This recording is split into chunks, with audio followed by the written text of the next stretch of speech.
একদিকে উত্তরবঙ্গে প্রচারে মমতা বন্দ্যোপাধ্যায়, অন্যদিকে শুভেন্দুর গড়ে অভিষেক বন্দ্যোপাধ্যায়। আজ হলদিয়াতে অভিষেক বন্দ্যোপাধ্যায়ের সাংগঠনিক বৈঠক। তমলুকের তৃণমূল প্রার্থী দেবাংশু ভট্টাচার্যকে সঙ্গে নিয়ে এই ঘরোয়া বৈঠক করবেন তৃণমূলের সর্বভারতীয় সাধারণ সম্পাদক।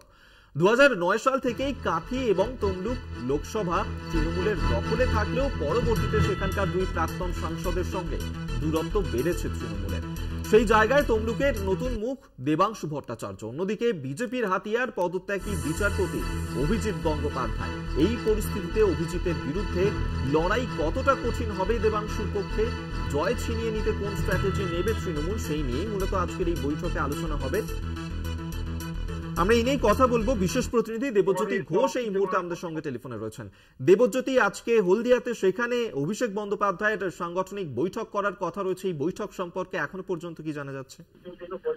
দেখো, তমলুক লোকসভা কেন্দ্রের তৃণমূল কংগ্রেসের প্রার্থী দেবাংশু ভট্টাচার্য এবং সেই কেন্দ্রে কিন্তু বিজেপির হয়ে দাঁড়িয়েছেন অভিজিৎ গঙ্গোপাধ্যায়।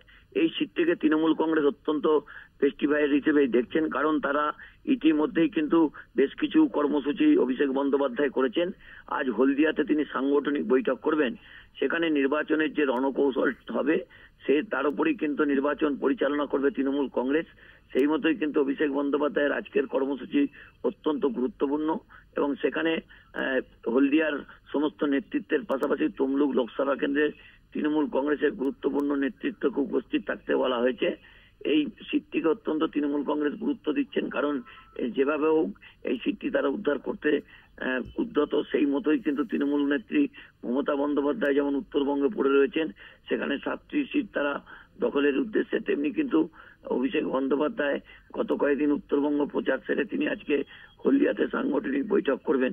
এবং গতকাল কাপ্তান নিয়ে যে বিতর্ক হয়েছে তার মধ্যে অভিষেক বন্দ্যোপাধ্যায় কি বার্তা দেন এবং তমলুকে আজকে তমলুক থেকে তিনি কি বার্তা দেবেন এই আসনটিকে দখল করার জন্য, তার দিকেও কিন্তু নজর রয়েছে রাজনৈতিক মহলের।